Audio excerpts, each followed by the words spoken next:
Hey, what's going on, everyone? Today we're going to be learning the piece Prelude in C major by Johann Sebastian Bach. It's a very famous piece. It's a beautiful piece. It's in method 6A in Piano Marvel, and today I'm going to show you how you can learn it. Now, if you just came to this section and could sight read this, more power to you. When I first came to this piece, I could not. And so what I would recommend, if you've never tried it before, is try out this practice mode. So in practice mode, in the whole slicing, we have the entire right hand, left hand, and hands together for this whole part. Or we have it split up into bite-sized chunks, hands together and chopped. And using these same things, we have it split up, hands separately and minced. So this is where we're going to start our exercise today. And this is where we're really going to start learning this piece. Here we go. Okay, welcome to the first slicing on Prelude in C major, right hand measures 1 to 4. This whole piece is based around chords, so try to really identify the chords. This will really work on your theory knowledge. This first chord is doing a second inversion C major, and you can use the fingerings 1, 3, 5. And then it repeats that same thing. Now, you're literally going to take this same formation that your hand's in and move it up 1. And this is a second inversion D minor. And you're going to repeat the same thing. And now you're going to do a G7 chord. So take your thumb and lower it down here. Now you're playing a G, a D, and an F. You're dropping the third of this chord, and you're playing a G7.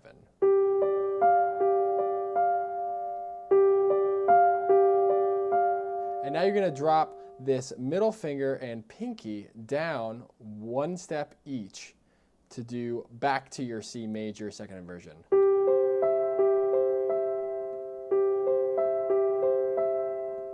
Great.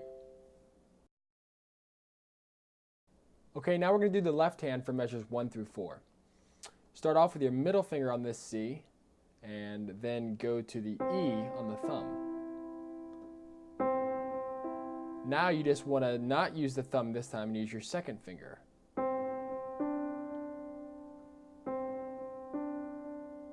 Try not to have high wrist. I was doing this for a second, but it's really bad technique. I was told in a lesson very recently to try to have your hand low and not be doing this kind of thing. So try to be aware of that if you can. Back to this song. Okay, we're going to do 4 and 2 for this B and D. And then back to the C.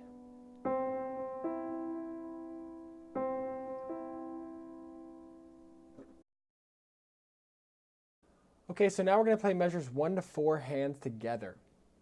What I would really do to make sure you're playing this well is keep a nice steady pace and also be thinking about the harmonic rhythm of everything. Be thinking of what chords you're playing. So you start off with C major.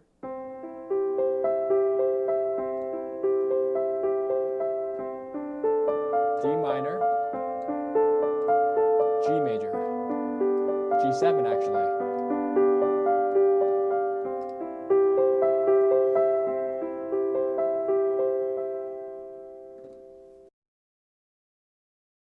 Okay, now we're working on measures 5 to 7 with the right hand. So you see fingers 1, 3, and 5 are being marked as the fingering. I would definitely use those. And this is just going to be a minor chord, but we're leaving out the third.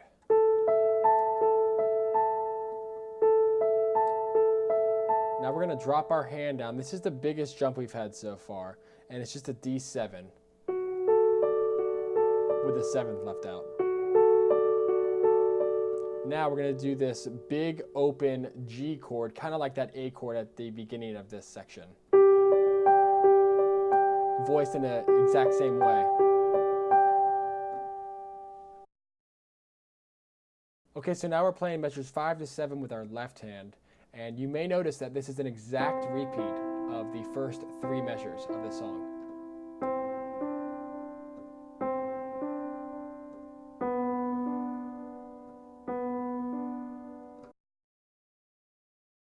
Okay, so now we're going to be looking at measures 5 to 7 hands together. The thing that I would definitely focus on is this right hand. just because it's new material and this left hand is repeated.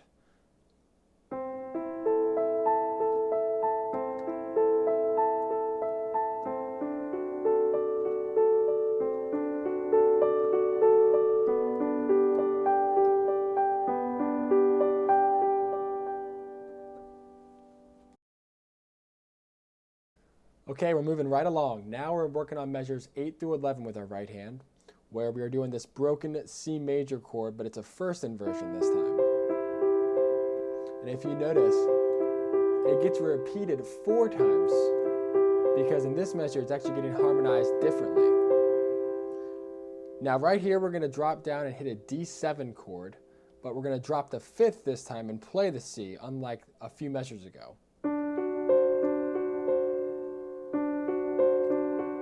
Now D7, that wants to go to the 1 chord of D, which is G major, which is where we go right here. So this is, we're going to hit it with a 1, 3, 5, just like it's saying.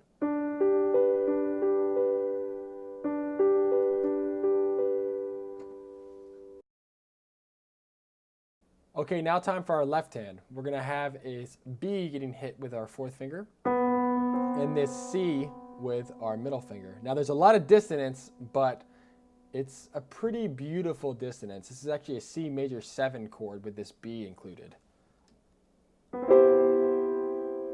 It's very jazzy sounding, and this was way before jazz was even a thing. Now right here we're going to do another 7th chord. It's doing an A in the bass, and what it's doing is an A minor 7. Now we're going to move our hand. This is a bit tricky, but you want to move your hand to the thumb on the A, and then you're in 5-finger position with this D. So this is the D7 that we played earlier. And your finger is already on this G, so now just widen your thumb a little bit, and you got this G.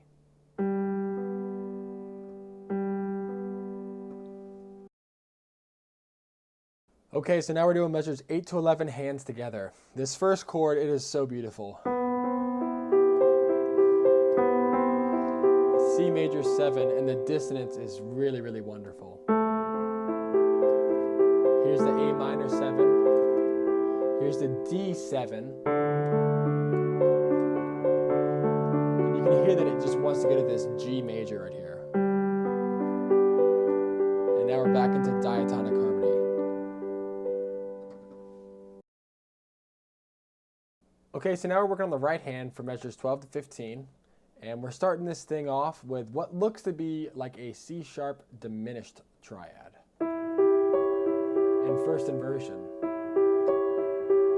And now we go to this D minor triad, and you're just gonna open up your hand. So your hand was like this, 1, 2, 5, and you're just gonna kind of open it up, have the thumb hit this D, the pinky hit this D, and then the middle finger's right here on the A.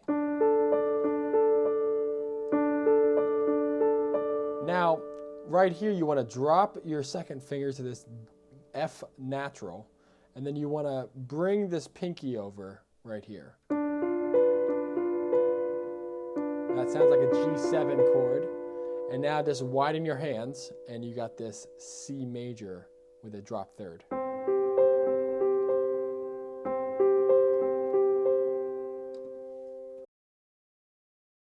Okay, so now we're working on measures 12 to 15 with our left hand. So start off with the pointer finger on this G, and this B flat gets hit with the thumb. And now you just gotta, your middle finger's already at the F, and now you just drop your thumb to hit this A. And now just kind of go up a little bit into the keys and hit this A flat with your thumb. And now you want to switch your second finger, which is already over this G, and this fourth finger hits this E right here.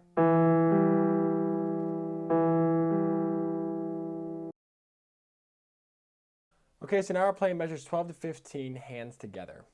So you're starting off with this diminished chord. Very crunchy. Going to this D minor chord.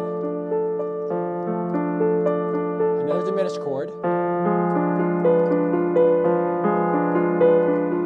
And then you see the sunrise.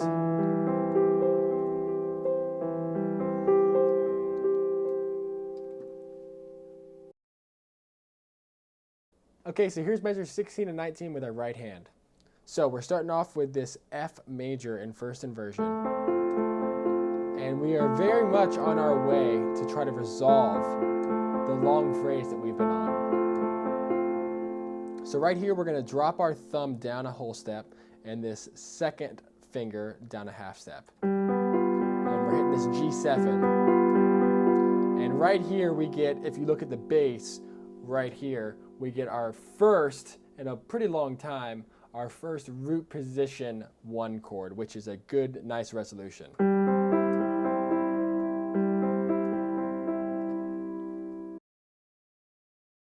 Okay, so now we're doing measures 16 to 19 with our left hand, and we start off with this really crunchy F major 7 with fingers 4 and 3 hitting this E and F.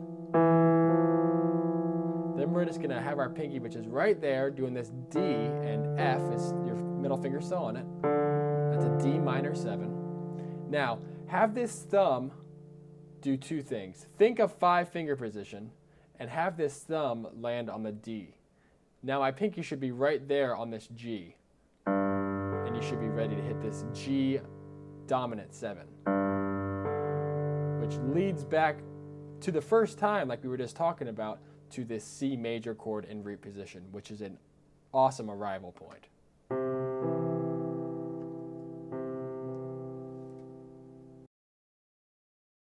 Okay, so now we're going to do measures 16 to 19 hands together. So we start off with this F major 7.